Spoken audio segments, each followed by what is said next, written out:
নমস্কার দর্শক বন্ধুরা, আমি দীপান্বিতা। আজ আমি আপনাদের তৈরি করে দেখাচ্ছি কুমড়োর রায়তা। এটা ঝটপট খুব তৈরি করে নেওয়া যায় আর খেতেও খুব সুস্বাদু হয়। তাহলে চলুন রেসিপিটি দেখানো শুরু করি। কুমড়োর রায়তা বানাবার জন্য একটা কাচের বোলের মধ্যে 1 কাপ টক দই নিলাম। দইটাকে এবার ফেটিয়ে নেব।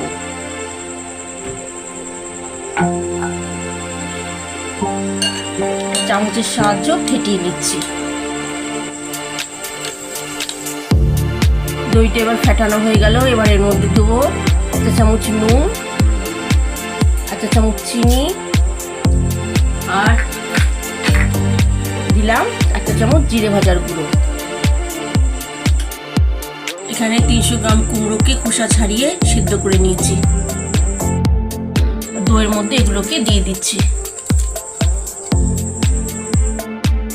এবারে দেবো 4টে কাঁচা লঙ্কা কুচি, ঝালটা স্বাদ অনুযায়ী দেবেন। এবারে দেবো কিছুটা রোস্টেড চিনেবাদাম গুঁড়ো, এটা দিলে খুব ভালো স্বাদ হয় রায়তার। এবার এগুলোকে সব একসাথে মিশিয়ে নিলাম। এর আগে আমি ঢ্যাঁড়সের রায়তা দেখিয়েছিলাম, আশা করি সকল দর্শক বন্ধুরা দেখেছেন। আর যে সকল দর্শক বন্ধুরা দেখেননি তাদের দেখার জন্য অনুরোধ রইল। এবার আমার সব মেশানো হয়ে গেল। এবার একটা তড়কা তৈরি করব।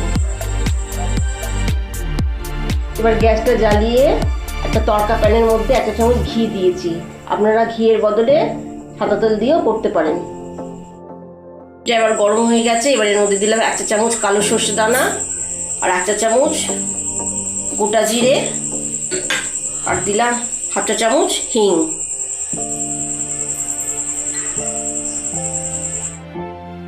এগুলো একটু হালকা করে ভেজে নিয়ে এবার এর মধ্যে দিলাম 10-12টা কারি পাতা।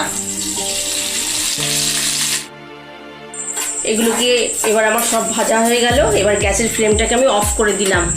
এই ঘি দিয়ে ভাজলে কি হয়, তাহলে রায়তার টেস্টটা আরো ভালো আসে। এবার রায়তার মধ্যে তড়কাটা ঢেলে দিলাম, দিয়ে মিশিয়ে দিলাম। আমি 2টো বাটিতে রায়তাটাকে সার্ভ করে নিয়েছি। এটা খেতে দারুণ টেস্টি হয়েছে। এটা বাড়িতে অবশ্যই তৈরি করবেন, আর খাওয়ার শেষ পাতে ফ্রিজে রেখে ঠান্ডা করে এটা পরিবেশন করবেন। আর আমার আজকের এই রেসিপিটি যদি আপনাদের ভালো লেগে থাকে, লাইক করবেন, শেয়ার করবেন, কমেন্টস করবেন, আর আমার চ্যানেলটিকে অবশ্যই করে সাবস্ক্রাইব করে দেবেন। আজ আসি, আবার ফিরে আসবো নতুন কোনো রেসিপির সাথে।